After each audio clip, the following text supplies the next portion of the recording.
حضرت نوح علیہ السلام حضرت نوح علیہ السلام کی قوم نے اللہ کی تنبیہات کو نظر انداز کیا. نوح یہاں سے چلا جا، ہم نے کسی اللہ کو نہیں ماننا. اور قوم نوح کا انجام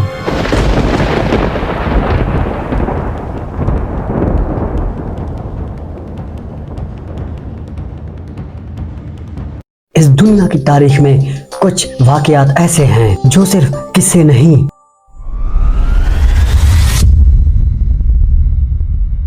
بلکہ انسانیت کے لیے کھلا پیغام ہے. معبود ہماری مشکل آسان کر دے، ہماری زندگی میں سکون دے. یہ وہ واقعات ہیں جو ہمیں بتاتے ہیں جب اللہ کی بات کو ٹھکرا دیا جائے ہم نے کسی اللہ کو نہیں ماننا.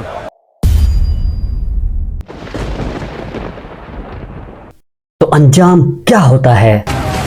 یہ کیا ہو رہا ہے؟ توحید سچ کہتا تھا، عذاب آ گیا، ہم تباہ ہو گئے.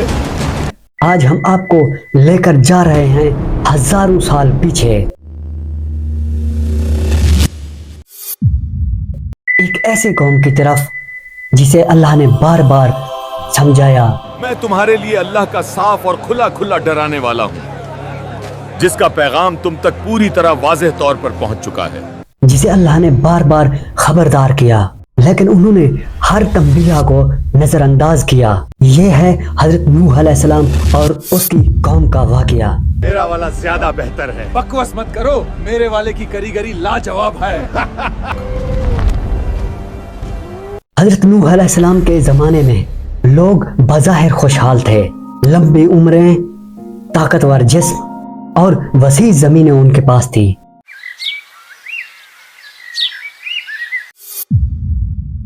لیکن بہت بڑی خرابی ان کے معاشرے میں پھیل چکی تھی، وہ تھا شرک. لوگ اللہ کو چھوڑ کر بتوں کی عبادت کرنے لگے. ود، سوا، یغوث، یعوق اور نصر، یہ سب ان کے معبود بن چکے تھے.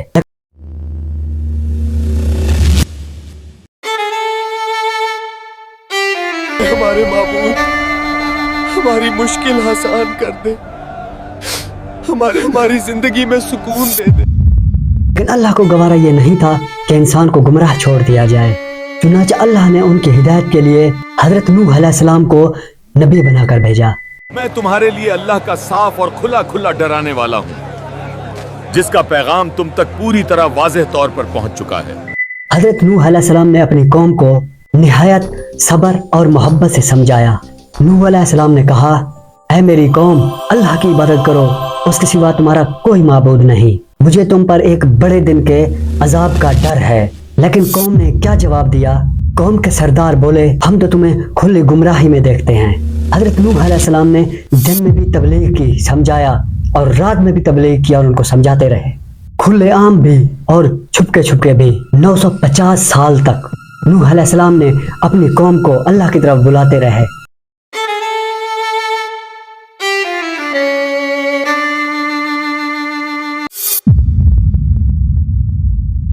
لیکن نتیجہ کیا ہوا؟ بہت ہی تھوڑے سے لوگ ایمان لائے تھے. قوم نوح نہ صرف انکار کرتی تھی بلکہ حضرت نوح علیہ السلام کا مذاق بھی اڑاتے تھے.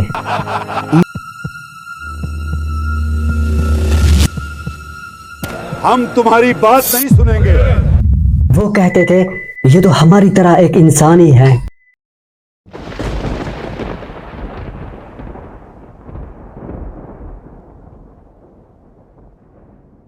اگر یہ کوئی نبی ہوتا تو فرشتہ ہوتا. جب نوح علیہ السلام نے اللہ کے حکم سے کشتی بنانا شروع کیا تو لوگ ہنس ہنس کر یہ کہنے لگے، یہ کیا نوح، کشتی خشکی پر بنا رہے ہو؟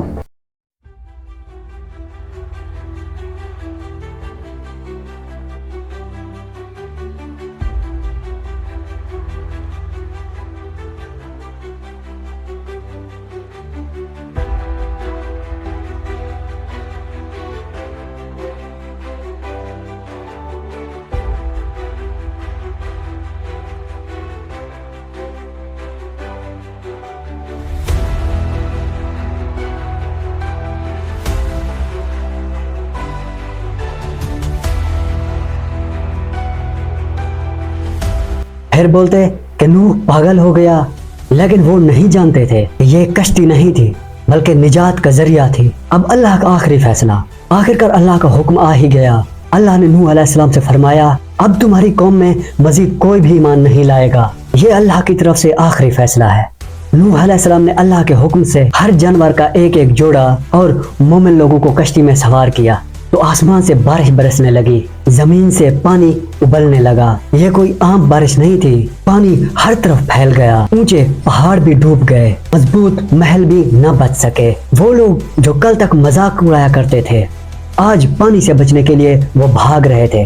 حضرت نوح علیہ السلام نے اپنے بیٹے کو پکار کر کہا اے میرے بیٹے آ جاؤ ہمارے ساتھ سوار ہو جاؤ کشتی میں، لیکن اس نے کہا میں پہاڑ کے اوپر چڑھ جاؤں گا، وہ مجھے بچا لے گا، لیکن اللہ کے عذاب سے کوئی پہاڑ نہیں بچا سکتا، اور وہ بھی ڈوبنے والوں کے ساتھ شامل ہو گیا۔ جب سب کچھ ختم ہو گیا تو اللہ نے زمین کو حکم دیا کہ اپنا سارا پانی نگل لے، تو کشتی جودی پہاڑ پر جا ٹھہری۔ دنیا ایک بار پھر خاموش تھی، صرف وہی لوگ بچے جو اللہ پر ایمان لائے تھے۔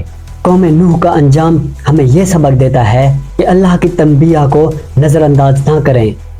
تکبر انسان کو تباہ و برباد کر دیتا ہے۔ جب اللہ کی پکڑ آتی ہے تو اسے کوئی بھی نہیں بچا سکتا۔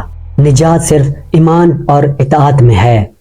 دوستو چینل کو سبسکرائب کریں اور اس ویڈیو کو دوستوں کے ساتھ شیئر کر دیں۔